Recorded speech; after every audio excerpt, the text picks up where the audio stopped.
Raina's apartment later that evening. There is a knock on the front door. Raina gets up from her chair in the living room to answer the front door. Merconi turns to catch a glimpse of the man who is standing right outside of the door. "Hi, Bobby." "How are you doing, Raina?"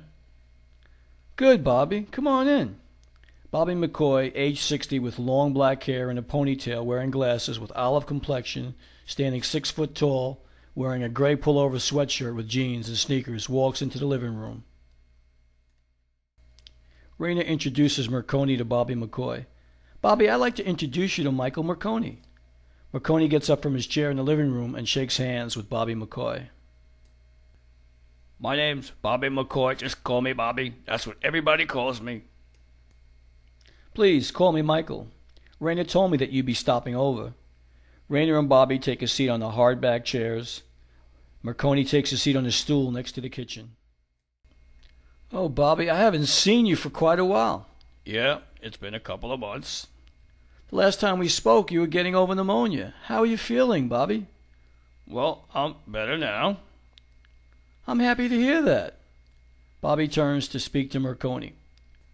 "So, Michael, what brings you to Olympia?" "I came out here because of a story that I've been researching about an ancient legend in California." "I see. So how did you and Raina meet?" "I'll let Raina answer that question, Bobby." "I heard Michael doing an interview on the radio and sent him an email. We started corresponding with one another and became friends." "Yeah, that's right there, Bobby. After about 3 months of emails and telephone conversations, I figured it was time that we should meet, so here I am." "Raina's a good woman. I've known her a very long time. She's been very active in the Native American community." "Yes, she's mentioned that to me, Bobby." "What legend are you referring to?" "It's the legend of J.C. Brown, Bobby." "I don't think I've ever heard of it. What's the story about?" "Well, the story's about a man named J.C. Brown who claims that while prospecting for gold in Mount Shasta, he stumbled upon a tunnel that led 12 miles into the mountain, where he found a village. In the village, he discovered skeletons and the remains of giants that were between 7 to 10 feet tall. These giants have lived underground for thousands of years." "The giants you're referring to do exist. We call them the Tall Ones. The Tall Ones are our descendants." "Bobby, have you or anyone in your family ever seen them?" "My grandfather told me stories when I was young about seeing them fishing on the Nisqually River." "What did they look like, Bobby?" "They look like Indians and have long black hair and stand about 8 to 9 feet tall. They wore buckskin." "So the stories are true?" "I knew a woman that was raised by the Tall Ones. She would leave tobacco and food on a plate for them when they returned to the reservation." "What about Bigfoot, Bobby? Have you ever seen one?" "I have a friend who lives near the Olympic National Forest. He has a smoker that he uses to cook salmon.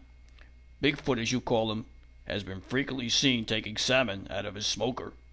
My friend had to modify the smoker by increasing the height of it and putting on a glass door. The reasons he did that was because Sasquatch would take the salmon out of the smoker before the salmon was done." "Did modifying the smoker help?" "Yes. He hasn't had any problems since." "I always wondered, Bobby, why there weren't more sightings of Bigfoot." "They can materialize at will, so you can't see them." "You mean the Bering Strait theory is a lie?" "Yes. We've been on this continent for thousands of years." "If the truth be known, it would destroy the paradigm our early European forefathers created, Bobby." "Which also means that movie they're trying to peddle to our kids, Ice Age, is all bullshit." Raina now adds her thoughts into the mix.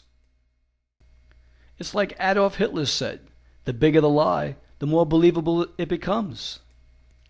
Their conversation is interrupted by the loud rumbling of a helicopter flying over the apartment. Raina opens the front door of her apartment. They all go outside to investigate.